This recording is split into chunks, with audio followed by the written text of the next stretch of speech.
Pele, the goddess of the volcano, he would be victorious. Never again would his powers, his beliefs be threatened by the white missionaries. Once more, his gods would be supreme in the islands.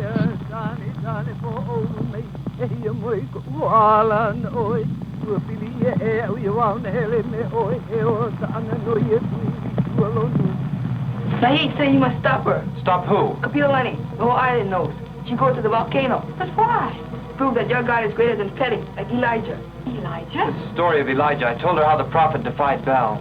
And now she wants to risk her life. Hurry, she will die. This is something I must do. I owe them this much. No, James. You could be killed, too. Yes, I could. But what will become of me, left here all alone? You know, that's what's been wrong with us all the time. We've worried only about ourselves, not what we came here to do. I'll be careful. It was true. Kapiolani was indeed on her way up the mountain, determined to make one final desperate gesture of defiance in support of her new faith. Deserted by her people, her husband dying, condemned to death by the kahuna, disappointed by the Haole missionaries, Kapiolani was on her way to the crater of an erupting volcano to defy false gods like Elijah did.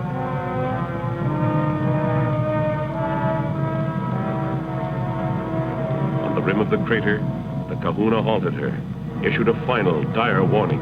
Go back! Go back! You make Pele angry. You break Kapu. We all die in sacred fire.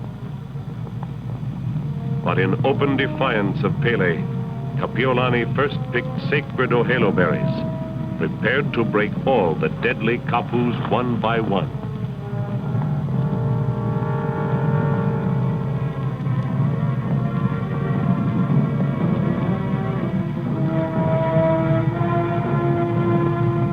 Defiantly, Kapiolani moved to the very brink of the crater, the most terrifying phenomenon in all nature, directly below. The beliefs and fears of centuries seemed to cry out to her. You break Kapu, you die. Hear my son, Pele. It is I, Kapiolani.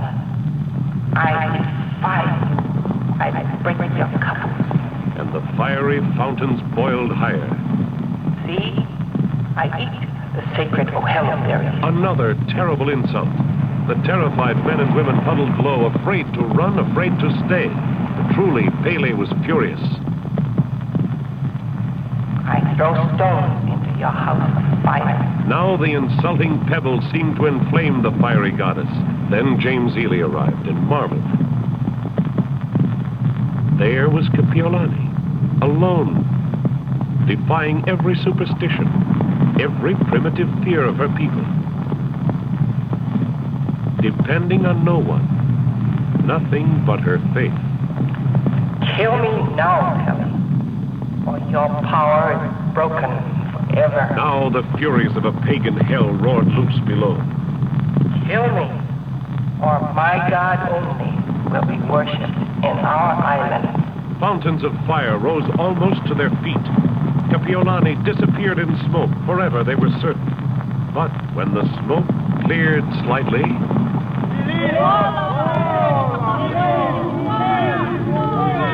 when from the terrors of nature a people have fashioned and worshipped a spirit of evil, blessed be the voice of a teacher who calls to them, set yourself free. So, inspired by Kapiolani, wrote the great English poet Tennyson. Truly, she had vanquished the false gods in what has been called one of the finest acts of courage in all Christian annals.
Your letter worried me. I decided to investigate firsthand. I can understand that.